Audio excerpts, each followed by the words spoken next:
It takes confidence to dream big.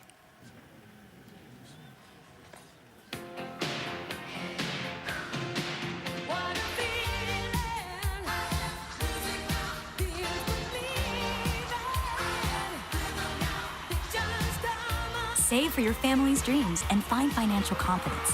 Speak with the SunTrust team or go to onup.com. SunTrust. Confidence starts here. Breaking news right now at 11, another explosion in Austin, Texas. Officials working to find out who is behind this blast. And police in Bowie still trying to piece together clues in a shooting involving a 10-year-old.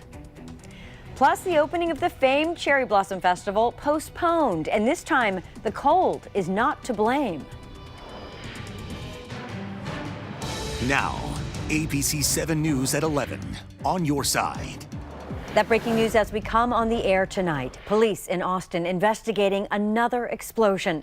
Let's take a live look now from the scene. EMS officials say 2 men had to be taken to the hospital with serious injuries. This comes after 3 packages exploded in the city in the past 10 days.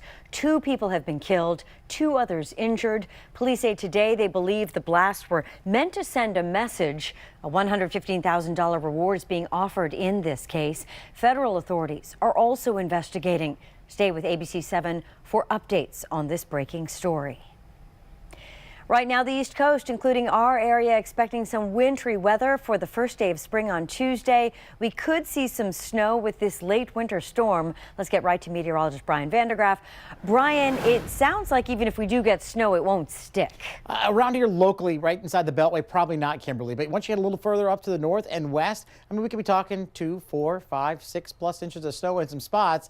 And although the roadways could mainly be damp, I do think we could see some other spots that could see some accumulations. We'll dive into those details coming up in a bit. But right now, 47 at Reagan National Airport. Not a bad evening out there. Fairly comfortable in the city. A little bit cooler in the burbs. And as we head through the evening, temperatures will be dropping back mid-30s tonight. Now tomorrow, a cool start to the day, but lots of sunshine. You'll need your sunglasses early in the morning to start. But progressively through the day, clouds will be on the increase. Temperatures not quite as mild as today's 59.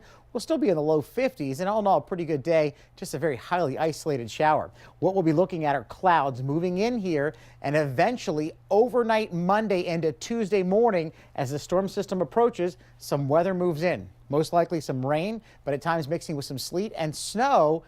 Could be a couple of waves of it that could put down some accumulation. We'll talk about that and look ahead to the rest of the 7-day forecast in just a bit. And staying with our weather for just a moment, parts of Prince William Forest Park will be back open tomorrow after that windstorm a few weeks ago brought heavy damage. Officials say the visitor center and some nearby trails are going to open at 9 a.m., but most roads, most trails and campgrounds are still shut down, and you can see why. Crews have cleared more than 1,000 trees so far. Now to the grueling recovery efforts in Puerto Rico. Nearly 6 months after Hurricane Maria slammed into the island, more than 100,000 people are still without power. One woman said she spent $3,000 on gas for the generator to power her home at night. She claims she doesn't qualify for FEMA dollars because her home is in, quote, living condition. In the meantime, the Army Corps of Engineers flying helicopters, lifting power poles and dropping workers down on them, trying to restore power to all of the towns. It's the biggest challenge ever as far as devastation to an electrical grid system in the United States. In San Juan, life is starting to return to normal. Tourism slowly coming back. But Maria caused more than $1 billion in damage, and more than 130,000 people have left the island ever since. We've told you the Cherry Blossom Festival opening ceremonies are now being pushed back, but we're now hearing from the festival's president about why they felt they had to make the move. Tom Rousey has that, plus the latest on when the blossoms might finally bloom. The opening ceremonies for the National Cherry Blossom Festival were supposed to be Saturday at 5 p.m. here at the Warner Theater, but they've been pushed back to Sunday at 5 p.m. With students like these, along with hundreds of thousands of others expected for the March for Our Lives Saturday, the National Cherry Blossom Festival knew it would be hard for people to get to the ceremonies that day. When they hear crowds like that, if they're not going to the march, then they may hesitate to come down. So we just thought that we'd make it a little easier. Although the 4-week festival is now underway, the official opening ceremonies haven't happened yet. On Sunday, they should be far easier to get to. Meanwhile, it's starting to feel really good. After all the cold, spring was in the air down on the tidal basin. It's not that cold. You can have a sweater, but not like a really heavy jacket. Some tourists were disappointed the blossoms weren't blooming now as originally predicted. My mom has never been to D.C., so that would have been really great for her. Despite more cold coming, the festival president says the latest peak bloom prediction between March 27th and 31st could still happen. But regardless, they'll bloom during the festival. The blossoms will bloom sometime in that period, and we'll be ready for them as much as possible. Now, the tickets for the opening ceremonies here next Sunday have all been given out, but if you come to the box office that day, if some folks don't show up, they will give some more out, but there's nothing guaranteed. Reporting in Northwest Washington, I'm Tom Rousey, ABC 7 News.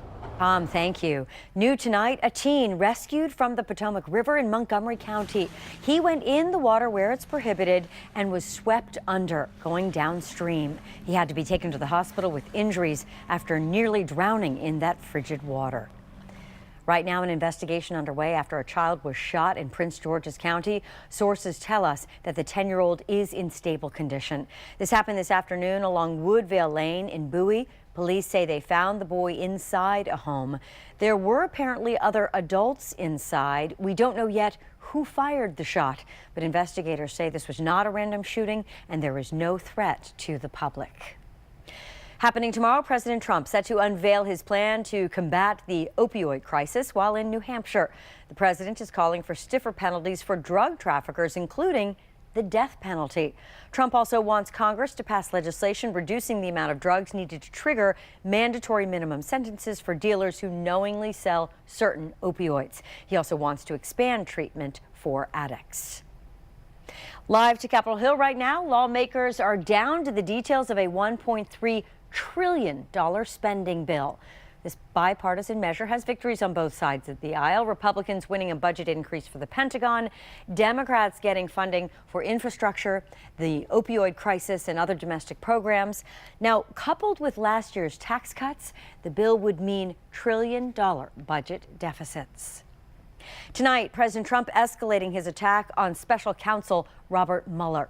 The president on Twitter sparing no one close to the Russia investigation and unloading on Mueller, again insisting he's running a witch hunt. The president also blasting that man, fired FBI Deputy Director Andrew McCabe.